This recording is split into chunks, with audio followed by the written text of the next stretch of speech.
क्या दोस्तों आपको पता है विश्व भर में अंतरराष्ट्रीय मातृभाषा दिवस प्रतिवर्ष कब मनाया जाता है? हाल ही में 47वां खजुराहो नृत्य महोत्सव कहां शुरू हुआ है? ऑस्ट्रेलियन ओपन में महिला सिंगल्स का खिताब किसने जीत लिया है? ऐसे ही 13 बड़ी खबरों को कवर करते हुए हमने आज का बोले तो 22 फरवरी 2021 का करंट अफेयर का वीडियो तैयार किया है। क्वालिटी की दृष्टि से बेस्ट यह वीडियो आप लास्ट तक देखें। लास्ट में मैं आपसे एक क्वेश्चन पूछूंगा जिसका आंसर आपको नीचे कमेंट बॉक्स में देना है। और अभी तक आपने हमारी GK 2020 चैनल को सब्सक्राइब नहीं किया है तो सब्सक्राइब कीजिए, पास में जो बेल आइकन है उसे भी प्रेस कर दीजिए क्योंकि आने वाले हर एक वीडियो की अपडेट आपको तुरंत मिले। चलिए बिना वक्त गवाए हम स्टार्ट करते हैं पहले क्वेश्चन से। विश्व भर में अंतरराष्ट्रीय मातृभाषा दिवस कब मनाया जाता है?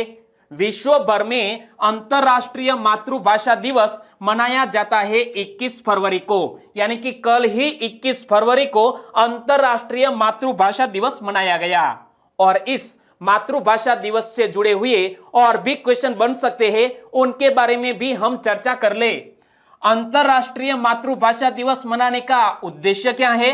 दुनिया भर में अपनी भाषा संस्कृति यानी कि लैंग्वेज कल्चर के प्रति लोगों में रुझान पैदा करना और जागरूकता फैलाना।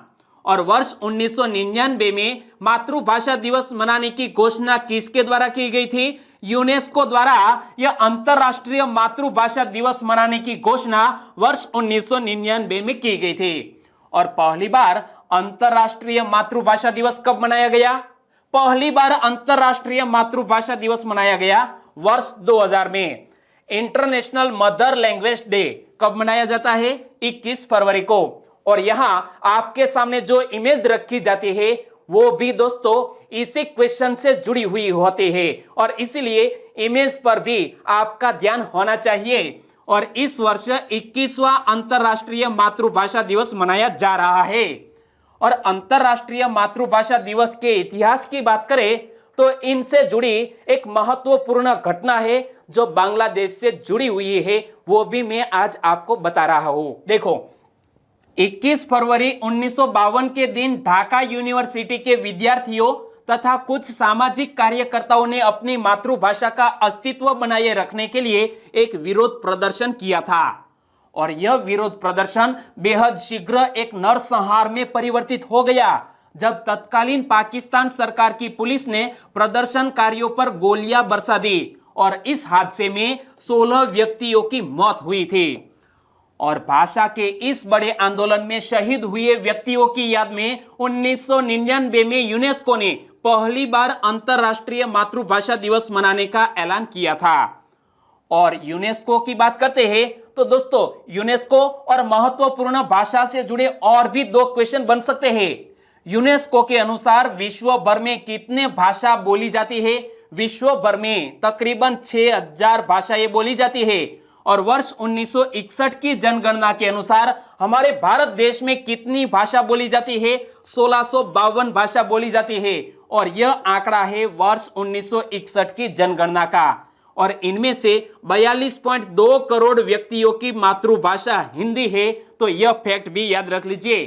तो दोस्तों इसी तरह हर क्वेश्चन से जुड़े इंपॉर्टेंट फैक्ट मैं आपके सामने रखता हूं। हमारा यह तरीका आपको अच्छा लगता है लाइक करना मत भूलिएगा। दूसरा क्वेश्चन आपकी स्क्रीन पर, 47वां खजुराहो नृत्य महोत्सव कहां शुरू हुआ? 47वां खजुराहो नृत्य महोत्सव शुरू हुआ है मध्य प्रदेश में, क्योंकि खजुराहो का जो टेंपल है वो किस राज्य में स्थित है? मध्य प्रदेश में। तो इसी तरह आप लॉजिक के जरिए ही इस आंसर का सही आंसर बता सकते हैं। किस राज्य में शुरू हुआ है? मध्य प्रदेश में। और 47वां खजुराहो नृत्य महोत्सव की बात करें तो कब शुरू हुआ? 20 फरवरी से शुरू हुआ है। और यह महोत्सव कब तक चलेगा? 26 फरवरी तक चलेगा। और इस इमेज को बढ़िए, यहां पर क्या लिखा है? 47वां खजुराहो नृत्य महोत्सव 20 फरवरी से 26 फरवरी 2021 तक यह चलने वाला है। और पहले दिन गीता चंद्रन ने भरतनाट्यम की प्रस्तुति दी और दीपक महाराज और उनकी मंडली ने कथक की प्रस्तुति दी। इमेज में आप देख सकते हैं। और खजुराहो नृत्य महोत्सव का आयोजन किसने किया है वो भी एक क्वेश्चन बन सकता है। संस्कृति विभाग द्वारा उस्ताद अल्लाउद्दीन खान संगीत और कला अकादमी भोपाल के माध्यम से इसका आयोजन किया गया है और इस वर्ष दर्शकों को मंदिर की आभा के बीच नृत्य महोत्सव देखने का अवसर मिल रहा है। खजुराहो की बात करें तो दोस्तों खजुरा बोले तो मध्य प्रदेश की यह जो विरासत है, मंदिरों की विरासत, जिसका स्थान वर्ल्ड हेरिटेज साइट में भी शामिल है। तो देखो खजुराहो के ज्यादातर मंदिर चंदेल राजवंश के समय 950 और 1050 ईस्वी सन के मध्य बनाए गए थे और 1930 के दशक में यहाँ के स्थानीय हिंदुओं ने ब्रितानी सर्वेक्षक जिसका नाम था टी.एस. बर्ट की मदद की, जिससे बर्ट ने खजुराहो के मंदिरों की पुनः खोज की थी। और मध्य प्रदेश की बात आई तो मध्य प्रदेश की बेसिक इंफॉर्मेशन तो आपको पता ही है, जैसा कि मध्य प्रदेश की कैपिटल का नाम है भोपाल। भोपाल को राजा भोज की नगरी और जिलों की नगरी भी कहा जाता है। और मध्य प्रदेश के वर्तमान मुख्यमंत्री कौन है? शिवराज सिंह चौहान। और मध्य प्रदेश की वर्तमान राज्यपाल कौन है? आनंदीबेन पटेल, जो कि वो उत्तर प्रदेश की भी राज्यपाल है।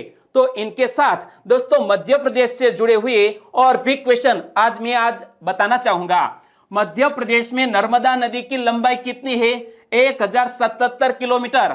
कर्क रेखा मध्य प्रदेश के कितने जिलों से गुजरती है? 14 जिलों से गुजरती है। और पिछले मंथ में भी दोस्तों यह क्वेश्चन करंट अफेयर में आया था। ट्राइफूड पार्क की स्थापना कहां की जाएगी? उत्तर प्रदेश में की जाएगी। तीसरा क्वेश्चन, हाल ही में ऑस्ट्रेलियाई ओपन टेनिस का महिला सिंगल्स का खिताब किसने जीता है? ऑस्ट्रेलियन ओपन का महिला सिंगल्स का खिताब जीत लिया है जापान की जानी मानी टेनिस प्लेयर जिसका नाम है नाओमी ओसाका। यानी कि इस क्वेश्चन का सही आंसर है नाओमी ओसाका। लेकिन नाओमी ओसाका ने किसको हराकर यह ऑस्ट्रेलियन ओपन महिला सिंगल्स का खिताब जीत लिया है? तो अमेरिका की एक टेनिस प्लेयर जिसका नाम है जेनिफर ब्रेडी। जेनिफर ब्रेडी को हराकर नाओमी ओसाका ने ऑस्ट्रेलियन ओपन का खिताब अपने नाम किया। लेकिन इनके साथ दोस्तों महिला डबल्स का खिताब किसने जीता है वो भी एक क्वेश्चन बन सकता है। महिला डबल्स का खिताब जीता है एल.एस. मेरेनटेंस और एरिना सबालिंका, दोनों की जोड़ी ने यह महिला डबल्स का खिताब अपने नाम कर लिया है। और नाओमी ओसाका ने किसको हराकर ऑस्ट्रेलियन ओपन टेनिस का महिला सिंगल्स का खिताब जीता? तो आंसर आपको पता चल गया, जेनिफर ब्रेडी को हराकर। और ये ओसाका का चौथा ग्रैंड स्लैम खिताब है।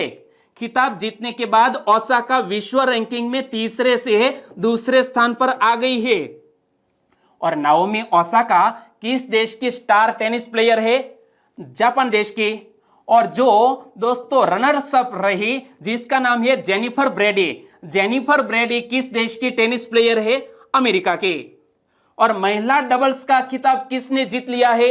इसी तरह का क्वेश्चन यदि एग्जामिनेशन में आए तो हमारा आंसर होना चाहिए एल.एस. मेरेनटेस और एरिना सबालिंका की जोड़ी ने, यहां इमेज में देख सकते हैं, तो यह जोड़ी ने महिला डबल्स का खिताब जीत लिया है। लेकिन मिक्स्ड डबल्स का खिताब किसने जीत लिया है? पहले तो यह पता होना चाहिए मिक्स्ड डबल्स क्या है। एक पुरुष और एक महिला दोनों की जोड़ी जो बनती है इसे बोलते हैं मिक्स्ड डबल्स। तो मिक्स्ड डबल्स का खिताब जीत लिया है चेक गणराज्य की बारबोरा क्रेजिकोवा और उनके साथ जोड़ी बनाई थी अमेरिका के राजीव राम की जोड़ी ने यह मिक्स्ड डबल्स का खिताब जीत लिया है। चौथा क्वेश्चन, निम्न में से किस अंतरराष्ट्रीय संगठन के नेताओं ने कोवैक्स बनाने के लिए सहयोग तेज करने का संकल्प व्यक्त किया है? हाल ही में दोस्तों जो गरीब देश है, गरीब देश के लोग भी कोविड-19 की वैक्सीन प्राप्त कर सके, इसी उद्देश्य से हाल ही में विकसित देशों का जो समूह है जिसका नाम है G7 संगठन के नेताओं ने कोवैक्सीन बनाने के लिए सहयोग तेज करने का संकल्प व्यक्त किया है। यानी कि इस क्वेश्चन का सही आंसर है G7। तो देखो G7 क्या है? विकसित देशों का एक संगठन है और हाल ही में एक ऑनलाइन सम्मेलन के बाद जारी वक्तव्य में G7 के नेताओं ने वैक्सीन बनाने के लिए $7 अरब का निवेश करने का संकल्प व्यक्त किया है। और इमेज में आप देख सकते हैं दोस्तों, यहां हाल ही में यह वीडियो कॉन्फ्रेंसिंग के जरिए इसी तरह का सम्मेलन आयोजित किया गया है। इससे गरीब देशों को कोरोना की वैक्सीन देने के मामले में तेजी आएगी। और अमेरिका के राष्ट्रपति जो बाइडेन ने कोवैक्सीन कार्यक्रम के लिए $4 अरब देने का संकल्प व्यक्त किया है। जर्मनी $1 अरब 20 करोड़ का अतिरिक्त योगदान करेगा। तो इसी तरह दोस्तों गरीब देशों की भी मदद की जाएगी।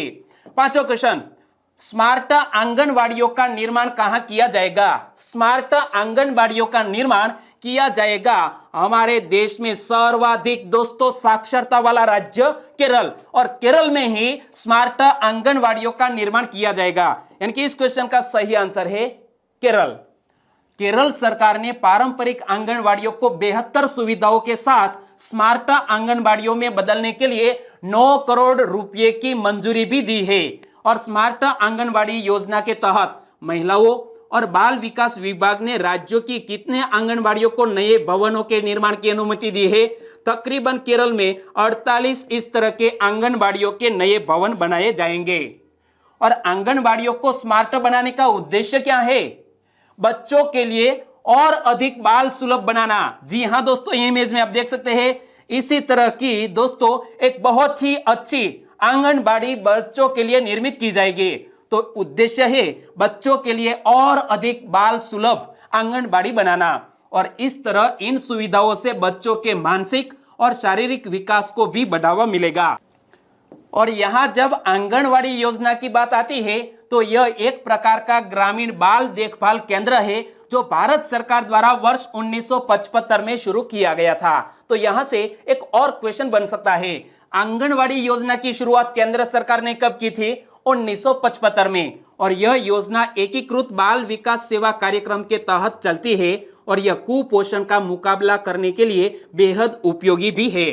और इसी के साथ हम एकीकृत बाल विकास सेवा की बात करें, शॉर्ट में बोले तो ICDS, यह एक सरकारी कार्यक्रम है जो 6 वर्ष से कम आयु के बच्चों को भोजन, प्राथमिक स्वास्थ्य देखभाल, पूर्व स्कूली शिक्षा, स्वास्थ्य जांच, टीकाकरण और रेफरल सेवा यह प्रदान करता है।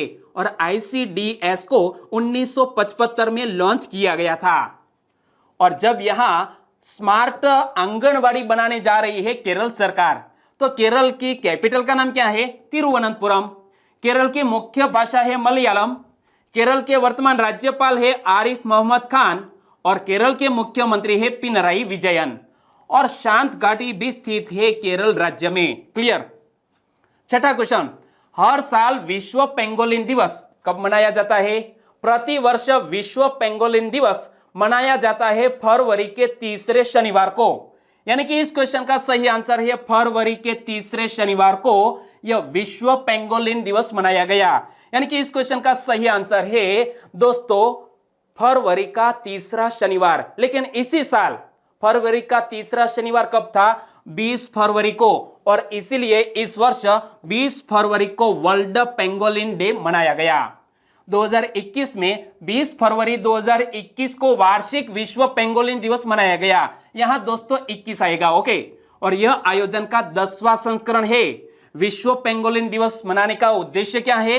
इस अद्वितीय स्तनधारियों के बारे में जागरूकता बढ़ाना और संरक्षण प्रयासों को तेज करना है। और एशिया और अफ्रीका में पेंगोलिन की संख्या तेजी से घट रही है।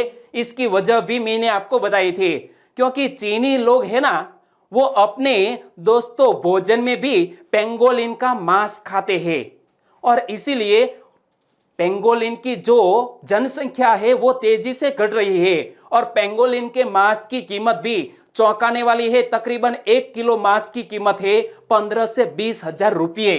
तो देखो दोस्तों, यह क्वेश्चन भी मैंने आपको बताया था। 7वां क्वेश्चन, केंद्र सरकार ने किस केंद्र शासित प्रदेश के औद्योगिक विकास के लिए केंद्रीय क्षेत्र की एक नई योजना की घोषणा की है?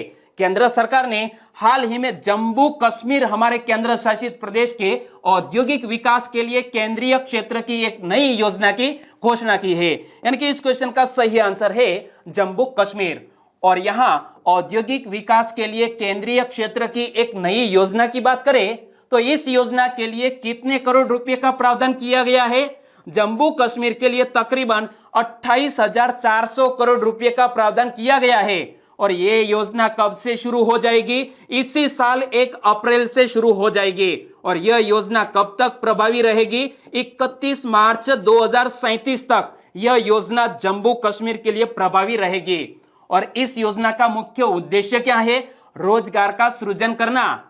और इस योजना से अभूतपूर्व निवेश की संभावनाएं हैं और इससे प्रत्यक्ष और अप्रत्यक्ष रूप से करीब 4,50,000 लोगों को रोजगार मिलेगा। 8वां क्वेश्चन, फाफ डू प्लेसिस ने टेस्ट क्रिकेट से संन्यास लेने की घोषणा कर दी। वे किस देश के क्रिकेटर है?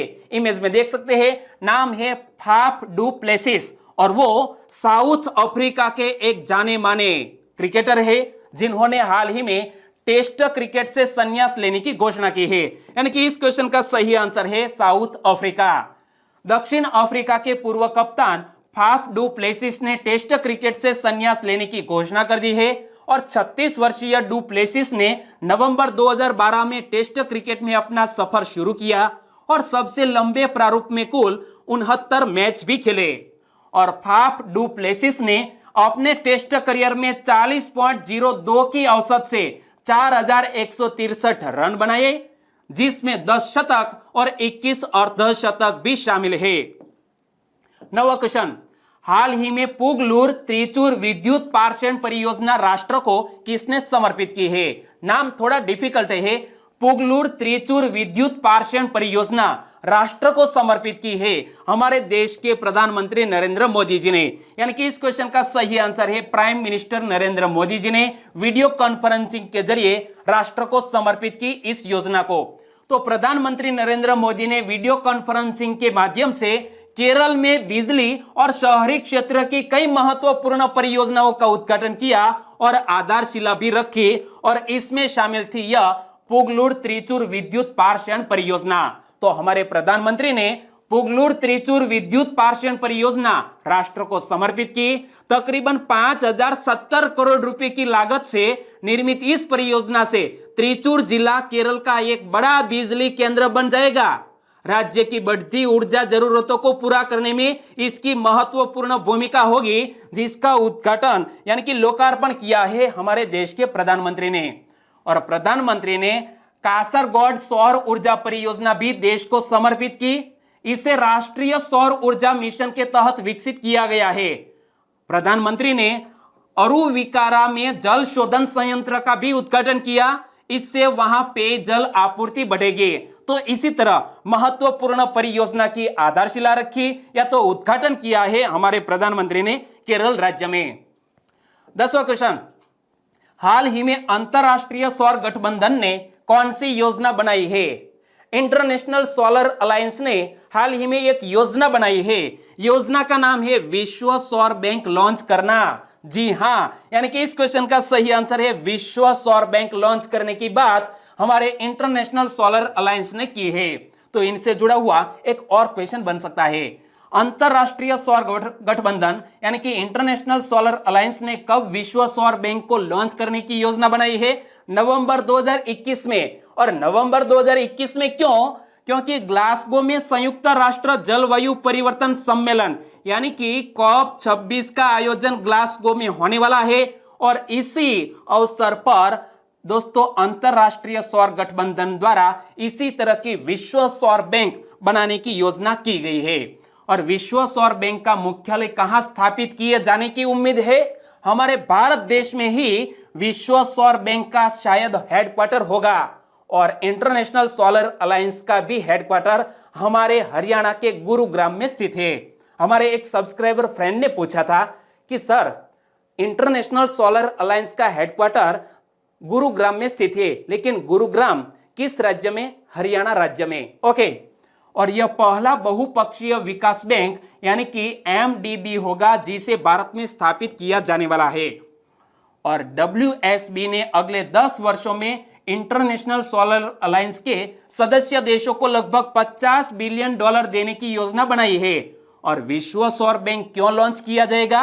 ISA के कई सदस्य देशों को अपने दम पर वित्त जुटाने की चुनौती का सामना करना पड़ता है, इसलिए विश्व सौर बैंक को लॉन्च किया जाएगा तो ताकि वो भी इसी तरह का वित्तीय संसाधन जुटा सके। 11वां क्वेश्चन, अशोका असूत्र उपन्यास के लेखक कौन है? जी हां दोस्तों, एक उपन्यास को हाल ही में लिखा गया है, नाम है अशोका असूत्र। लॉन्च किया जाना अभी बाकी है। तो इसके लेखक है इरविन एलन सिली, यानी कि इस क्वेश्चन का सही आंसर है ऑप्शन ए। इरविन एलन सिली ने यह अशोका असूत्र नामक उपन्यास लिखा है। और इमेज में आप देख सकते हैं, नाम मत भूलिएगा, इरविन एलन सिली। तो पुरस्कार विजेता लेखक इरविन एलन सिली का नया उपन्यास अशोका असूत्र, जो महान सम्राट अशोक का एक काल्पनिक संस्मरण है, तो यह उपन्यास लिखा है इरविन एलन सिली ने। और इस उपन्यास को महान सम्राट अशोक के एक काल्पनिक संस्मरण के रूप में प्रस्तुत किया जाएगा और इसे पेंगुइन रैंडम हाउस इंडिया द्वारा प्रकाशित किया जाएगा। प्रकाशित किसके द्वारा किया जाएगा? पेंगुइन रैंडम हाउस इंडिया द्वारा। और यह पुस्तक पेंगुइन की वाइकिंग इम्प्रिंट के तहत जुलाई 2021 में जारी की जाएगी। जी हां दोस्तों, अभी जारी नहीं की गई है इस उपन्यास को, जुलाई 2021 में इस उपन्यास को जारी किया जाएगा। 12वां क्वेश्चन, हाल ही में गहन मिशन इंद्रधनुष 3.0 किसने लॉन्च किया है? गहन मिशन इंद्रधनुष 3.0 यह मिशन किससे संबंधित है? यह यदि आपको आइडिया है तो आंसर की ओर आप जा सकते हैं। मिशन इंद्रधनुष का ताल्लुक है बच्चों के टीकाकरण से और हमारे स्वास्थ्य मंत्री कौन है? डॉक्टर हर्षवर्धन। यानी कि डॉक्टर हर्षवर्धन जी ने गहन मिशन इंद्रधनुष 3.0 को लॉन्च किया है। यानी कि इस क्वेश्चन का सही आंसर है डॉक्टर हर्षवर्धन। इमेज में आप देख सकते हैं, स्वास्थ्य मंत्री डॉक्टर हर्षवर्धन ने इंद्रधनुष मिशन 3.0 के तहत टीकाकरण कार्यक्रम का शुभारंभ किया। यह कार्यक्रम 22 फरवरी से शुरू होगा और यह 15 दिन तक चलेगा और यह कार्यक्रम का दूसरा चरण 22 मार्च से शुरू होगा। और तीसरे गहन इंद्रधनुष मिशन का उद्देश्य क्या है? उद्देश्य है सबके लिए टीकाकरण कार्यक्रम के तहत उपलब्ध सभी टीके उन सभी लोगों को लगाए जाने हैं जिन्हें ये अब तक नहीं लगे हैं और इसके तहत सभी बच्चों और गर्भवती महिलाओं का टीकाकरण किया जाएगा। 13वां क्वेश्चन, HCL टेक ने साइबर सुरक्षा को मजबूत करने के लिए किसके साथ समझौता किया है? HCL टेक्नोलॉजीज ने हाल ही में IIT कानपुर के साथ साइबर सुरक्षा को मजबूत करने के लिए एक समझौता किया है। यानी कि इस क्वेश्चन का सही आंसर है IIT कानपुर। साझेदारी के हिस्से के रूप में IT कंपनी C3I हब के साथ काम करेगी, जो IIT कानपुर में एक विशेष साइबर सुरक्षा अनुसंधान केंद्र है। कौन? यह C3I हब। इनके साथ समझौता हुआ है HCL टेक्नोलॉजी का। तो यह सहयोग साइबर सुरक्षा के क्षेत्र में उन्नत समाधान विकसित करने के लिए देश के उज्जवल दिमाग, उन्नत अनुसंधान क्षमताओं और वैश्विक संसाधनों को एक साथ लाएगा। और समझौता किया है HCL टेक्नोलॉजीज ने। HCL के वर्तमान CEO कौन है? C विजय कुमार। इमेज में आप देख सकते हैं। और HCL टेक्नोलॉजी की स्थापना 11 अगस्त 1976 को हुई और हेडक्वार्टर कहां पर स्थित है? नोएडा में स्थित है। और दोस्तों अब बात करते हैं लास्ट वीडियो के क्वेश्चन की। लास्ट वीडियो में मैंने आपसे क्वेश्चन पूछा था, हाल ही में tree city of the world के रूप में मान्यता पाने वाला देश का पहला शहर कौन बन गया? हाल ही में tree city of the world के रूप में मान्यता प्राप्त करने वाला देश का पहला शहर बन गया हैदराबाद। यानी कि इस क्वेश्चन का सही आंसर था ऑप्शन बी, हैदराबाद। और हैदराबाद के बारे में कल मैंने आपको डिटेल में बताया था। ओके, तो दोस्तों लगभग सभी ने सही आंसर दिया है। इनमें से कुछ सब्सक्राइबर फ्रेंड के नाम लेना चाहूंगा। तो वो है चौधरी प्रतीक, प्रहलाद फतेपुरा फ्रॉम गुजरात राजकोट जसदन से, पटेल उर्वशी, चिंतन वंजारा, रविंद्र आर नीनामा, ब्रिजराज सिंह वाला, SM राठौड़, टेलर कश्यप। इन सभी दोस्तों ने इस क्वेश्चन का सही आंसर दिया। सोलंकी मनोज फ्रॉम सुरेंद्रनगर से, महिया संजय, बांभा विपुल, SH सोलंकी, अनीता B सोलंकी, उदय परमार, गोपाल चौधरी, हिरल ठाकुर। आप सभी का आंसर बिल्कुल सही। ठाकुर आशाराम भाई, कावर पूजा, प्रदीप परनालिया, पुरोहित हर्ष, धौलीबेन कटारा, चौधरी अशोक भाई, पूजाबा S जाडेजा और नीलम पटेल। सभी दोस्तों को सही आंसर देने के लिए बहुत बहुत धन्यवाद। और आज के वीडियो का क्वेश्चन ए रहा स्क्रीन पर, दुनिया का सबसे बड़ा क्रिकेट स्टेडियम मोटेरा का नाम किस महान व्यक्ति के नाम पर रखा गया है? जी हां दोस्तों, हमारे इंग्लैंड और भारत के बीच तीसरा टेस्ट मैच इसी क्रिकेट स्टेडियम में खेला जाने वाला है?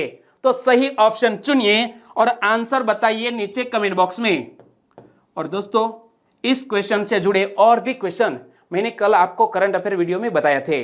यदि आपको याद है तो वो भी लिखना मत भूलिएगा। और वीडियो वाकई में अच्छा लगा है, हेल्पफुल लगा है, तो आपके दोस्तों को इस वीडियो के लिंक फेसबुक, व्हाट्सएप या टेलीग्राम के जरिए शेयर करना मत भूलिएगा। बस छोटी सी उम्मीद के साथ आज का वीडियो खत्म करते हैं। फिर मिलेंगे नए करंट अफेयर वीडियो के साथ। तब तक के लिए टेक केयर एंड जय हिंद।